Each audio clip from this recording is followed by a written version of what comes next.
मैंने पहले डिस्कस किया था काइनेटिक थ्योरी ऑफ गैसेस में कि किस तरीके से प्रेशर का डेरिवेशन किया जा सकता है।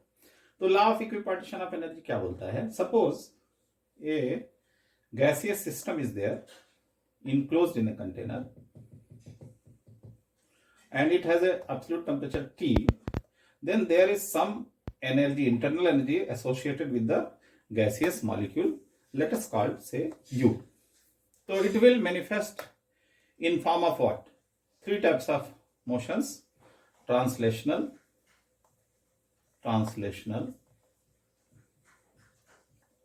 rotational, और वाइब्रेशन। तो इसको हम डिफाइन करते हैं कैसे? Degree of freedom. तो translational degree of freedom, translational degree of freedom, rotational degree of freedom and vibrational degree of freedom, depending upon nature of molecule, monoatomic और diatomic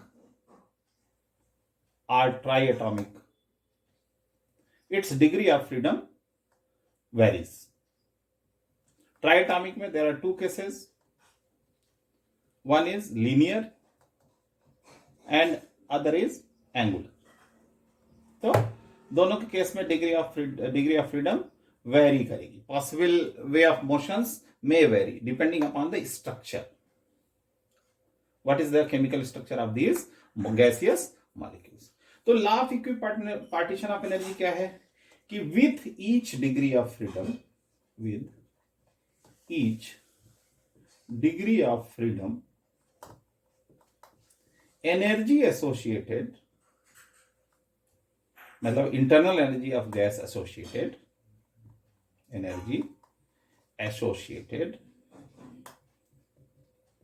is given by, what is the value?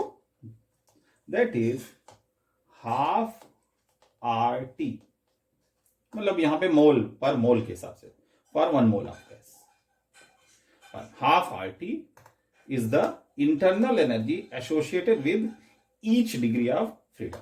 और एक single molecule की बात करें तो R किससे replace हो जाएगा? K से, Boltzmann constant, half KT for single molecule. तो this is the law of equipartition of energy. क्या बोलता है कि हर एक डिग्री ऑफ फ्रीडम के साथ हाफ RT एनर्जी एसोसिएट होगी. तो अब क्वेश्चन ये उठता है कि how to find out degree of freedom, और तो ये फार्मूले से मैं निकालूंगा और लास्ट में मैं थोड़ा सा डिग्री ऑफ फ्रीडम के बारे में बता दूंगा कि डिग्री ऑफ फ्रीडम किस तरीके से समझ सकते हैं, गैसियस मॉलिक्यूल की डिग्री ऑफ फ्रीडम का मतलब क्या है. तो क्या फार्मूला है? डिग्री ऑफ फ्रीडम कैसे कैलकुलेट करेंगे? Degree of freedom for various gaseous molecule at room temperature. ठीक है. हायर टेम्परेचर पे वाइब्रेशनल मोड एक्स्ट्रा एक्टिव हो सकते हैं तो डिग्री ऑफ फ्रीडम बढ़ सकती है. एनीवे, उसमें कंफ्यूज नहीं होते हैं. What we are just stating कि degree of freedom at various gaseous molecules at room temperature, ये अंडरस्टूड है. इसी पे, क्योंकि हमारे ज्यादातर एक्सपेरिमेंट रूम टेम्परेचर पे हो रहे हैं, तो degree of freedom at various gaseous molecule at room temperature is given by F is equal to क्या? 3n minus B. अब क्या है? F तो डिग्री ऑफ फ्रीडम है, F is DF, degree of freedom. N क्या है? N is number of atoms in the molecule. और B क्या है? Number of bonds or restraints. Bonds के अलावा कुछ रेस्ट्रेंट्स भी अवेलेबल हो सकते हैं. Number of bonds or restraints in the molecule.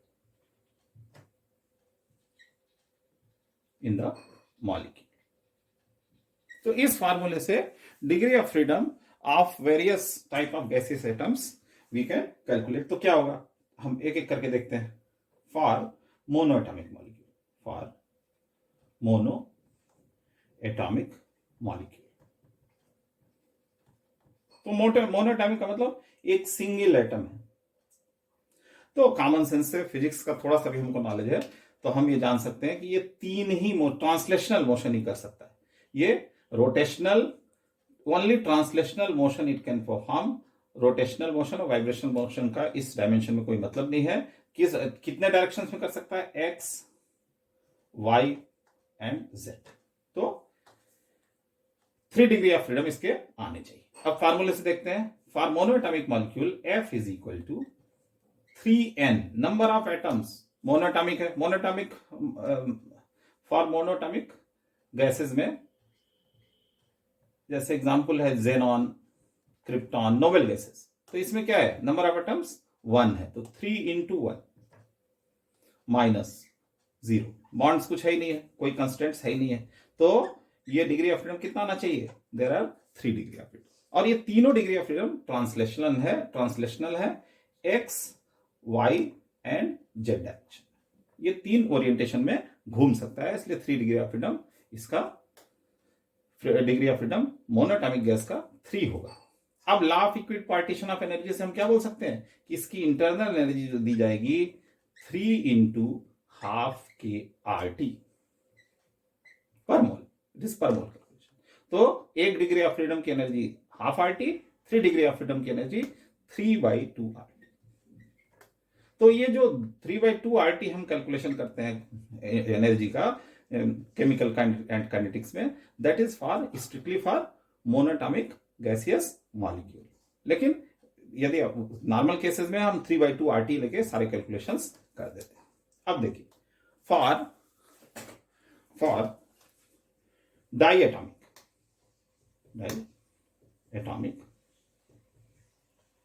Gases, तो ये ज्यादातर गैसेस डाइएटॉमिक ही है, O2, N2, H2 सो।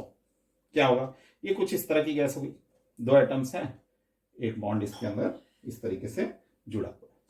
तो डिग्री ऑफ फ्रीडम निकालते हैं, F is equal to 3 into number of atoms कितने हो गए इसमें 2, बॉन्ड्स कितने हो गए, रेस्ट्रेंथ कुछ है नहीं, ये पूरा एक ही बॉन्ड से बंधा हुआ है, तो 1। How much degree of freedom, 5। तो 5 डिग्री ऑफ फ्रीडम इस केस में हो सकता है रूम टेम्परेचर पे। तो 3 तो ट्रांसलेशनल हो सकता है, पूरा का पूरा सिस्टम एक्स, वाई और जेड डायरेक्शन में मूव करे, ट्रांसलेशनल मोशन परफॉर्म कर सकता है। और दूसरा तरीके का मोशन क्या हो सकता है, रोटेशनल मोशन। ये मैं थोड़ा सा समझा देता हूं यहीं पे कि इस तरीके से यदि इसको सेंट्रल ये प्रिंसिपल एक्सिस माने, तो एक तो सिस्टम ऐसे रोटेट हो सकता है, ये मान लो जेड एक्सिस है, along the molecule x axis है, और एक परपेंडिकुलर 2 एक्सिस आ जाएंगे, एक वाई एक्सिस और एक जेड एक्सिस। ये दोनों एक्सिस परपेंडिकुलर आ जाएंगी, तो जेड एक्सिस के अक्रॉस भी मॉलिक्यूल इस तरीके से घूम सकता है, और वाई एक्सिस के अक्रॉस भी मॉलिक्यूल एक रोटेशनल मोशन परफॉर्म कर सकता है। तो इसमें क्या हो गया, 3 ट्रांसलेशनल हो गए, 3 ट्रांसलेशनल और प्लस 2 रोटेशनल। तो यहां पे रूम टेम्परेचर की बात कर रहे हैं, तभी ये फार्मूला वैलिड है। वाइब्रेशनल यदि इसका कुछ डिग्री ऑफ फ्रीडम आता है तो उसको यहां पर इग्नोर कर दिया गया, क्योंकि रूम टेम्परेचर पे वो सिग्निफिकेंट नहीं होगा। तो degree of freedom of diatomic molecule is F is equal to 5। तो इसकी इंटरनल एनर्जी डाइएटॉमिक मॉलिक्यूल को क्या देनी पड़ेगी, 5, क्योंकि 5 डिग्री ऑफ फ्रीडम है, 5 into हाफ RT। तो स्ट्रिक्टली क्या देते हैं इसकी, 5/2 RT होनी चाहिए, 5/2 RT। लेकिन कई जगह हम न्यूमेरिकल्स में 3/2 RT सभी गैस मॉलिक्यूल के लिए लेके कैलकुलेशंस करते हैं, बट स्ट्रिक्टली स्पीकिंग इसकी internal energy 5/2 RT room temperature पे देना चाहिए। तो last case is that is triatomic molecule. Triatomic molecule में there are 2 types of molecule, one is linear and other is bending. तो आप ट्राइएटॉमिक के केस में देख लेते हैं। For triatomic atomic gases. Example है H2O वेपर। H2O वेपर जब गैसेस फॉर्म होगा तो उसको हम एग्जाम्पल की तरह से ले सकते हैं, या CO2 भी ले सकते हैं, ये भी ट्राई एटॉमिक है। CO2 लीनियर है, ट्राई एटॉमिक जो ये H2O जो है एंगुलर है। मीन्स ये OHH ये स्ट्रक्चर तो H2O का है, और COO डबल बॉन्ड के साथ जुड़ा रहता है। तो लीनियर, हमको बॉन्ड से डबल या सिंगल से मतलब नहीं, हमको स्ट्रक्चर से मतलब। और ये पूरा का पूरा एक बॉन्ड कांस्टेंट माना जाएगा, चाहे डबल हो, चाहे ट्रिपल हो, चाहे सिंगल। तो अब हम क्या बोलेंगे कि लीनियर मॉलिक्यूल के लिए, या लीनियर मॉलिक्यूल की बात करें तो लीनियर ट्राई एटॉमिक में लीनियर के लिए देखो n इज इक्वल टू तो 3 हो, n is equal to 3 and b is equal to 2। Bond 2 है और यहां पे बॉन्ड 2 है, कोई कंस्टेंट्स नहीं है। तो degree of freedom f is equal to, calculate करें क्या, 3 into n, 3 into 3 minus 2, 3 into 3 minus 2 क्या हो जाएगा ये, तो 9 माइनस 2 7। तो that is 7 degree of freedom for linear triatomic molecule. तो यदि मैं बात करूं इसके U की, इंटरनल एनर्जी की, क्या हो जाएगा, 60 डिग्री ऑफ फ्रीडम हो गए। पर degree of freedom half RT की एनर्जी हो गई, तो वैल्यू क्या आ जाएगी, 7/2 RT। तो 60 डिग्री ऑफ फ्रीडम में इसमें क्या होता है, 3 ट्रांसलेशनल होता है, 2 रोटेशनल होता है, और 3 ट्रांसलेशनल, 2 रोटेशनल एंड 2 वाइब्रेशन। कैसे, यदि उसको समझने की कोशिश करें, एनीवे पहले डिस्कस कर लेते हैं, बाद में उसको क्लियर करेंगे कि 60 डिग्री ऑफ फ्रीडम किस तरीके से मैनिफेस्ट होता है। और नॉन लीनियर के केस में यदि मैं बात करूं, in case of non linear, तो मॉलिक्यूल तो यही है, n इज इक्वल टू 3, लेकिन यहां पर B इज इक्वल टू 3 हो जाता है। 2 तो बॉन्ड है और 1 कंस्ट्रेंट है। Again that we will discuss later कि how this degree of freedom what we calculate that appears in the molecule. तो यहां पर ये मान के चलते हैं कि जब नॉन लीनियर मॉलिक्यूल होगा तो बॉन्ड्स और कंस्ट्रेंट्स को मिला के B की वैल्यू कितनी है, 3। तो what is the value of F, degree of freedom is equal to 3 into n की वैल्यू 3, अगेन 9 आ जाएगा, माइनस 3 हो जाएगा, तो ये वैल्यू हो जाएगी 6। तो नॉन लीनियर के केस में डिग्री ऑफ फ्रीडम हो जाएगा 6, जिसमें 3 ट्रांसलेशनल होगा, 3 जो है ट्रांसलेशनल होगा, और 3 रोटेशनल होगा, 3 रोटेशनल होगा। और यहां पे क्या केस है, 3 translational plus 2 rotational plus 2 vibrational. ये मैं बाद में डिटेल में बताऊंगा कि ये मतलब क्या होता है इसका, अभी मान के चलते हैं, अभी मैथमेटिकल एक्सरसाइज, अलजेब्रिक एक्सरसाइज मान के करते हैं कि। तो यहां पर क्या होता है कि लीनियर मॉलिक्यूल के केस में रूम टेम्परेचर पे भी वाइब्रेशनल मोशन सिग्निफिकेंट हो जाता है, इसलिए इसको हम नेग्लेक्ट नहीं कर सकते। बट नॉन लीनियर केस में वाइब्रेशनल वाले को छोड़ दिया गया है।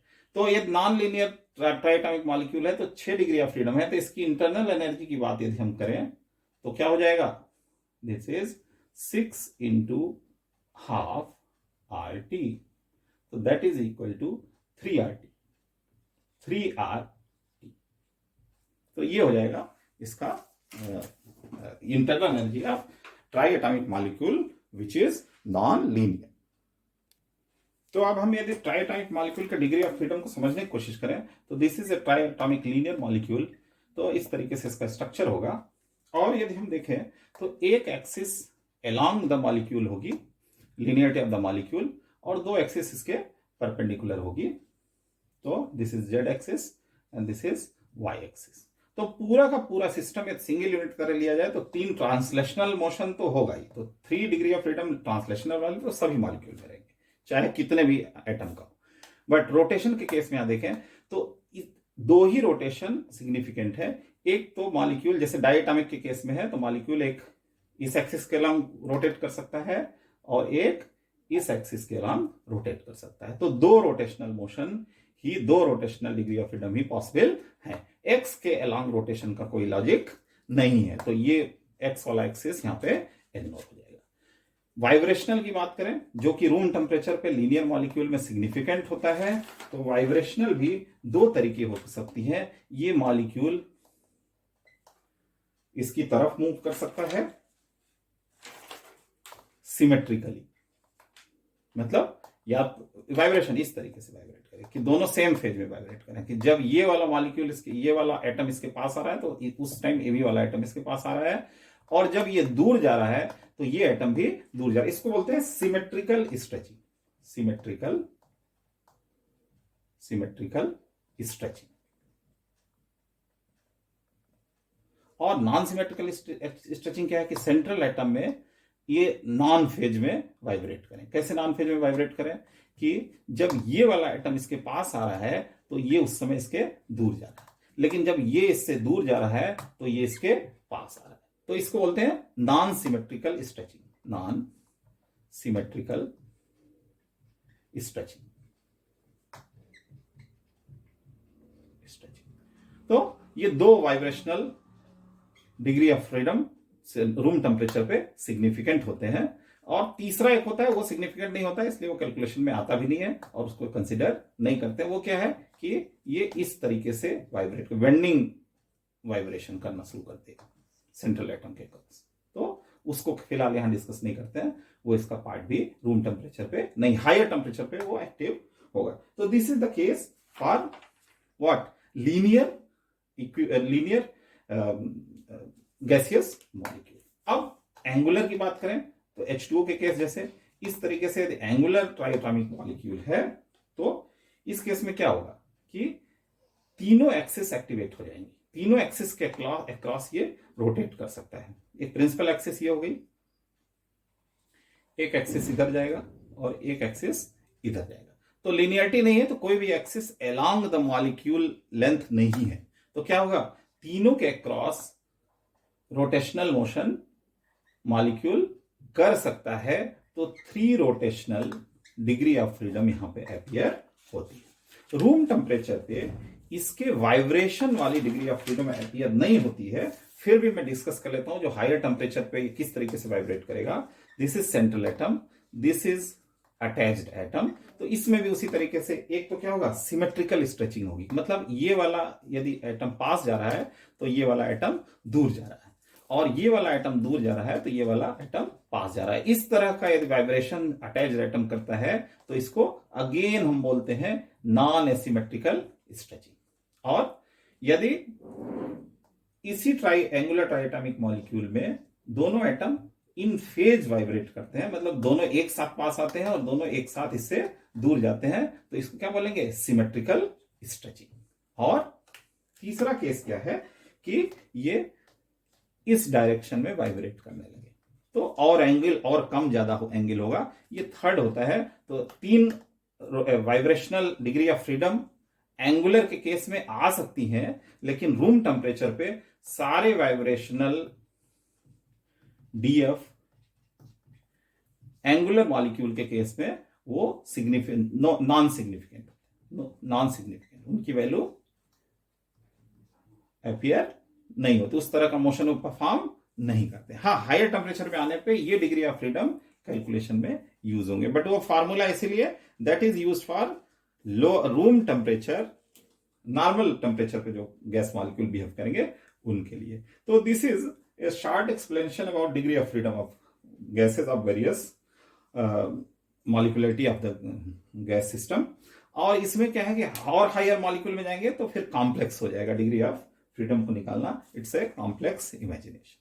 तो आज के लिए बस इतना ही, और नेक्स्ट में हम लोग डिस्कस करेंगे van der Waals equation for real gases. तो van der Waals equation for real gases next video में हम लोग डिस्कस करेंगे। और यदि यह वीडियो पसंद आया हो, आपका कॉन्सेप्ट क्लियर हुआ हो, तो जरूर लाइक करें और चैनल को शेयर करें ताकि मेरा भी मोटिवेशन बना रहे। Okay, till then good bye, thank you.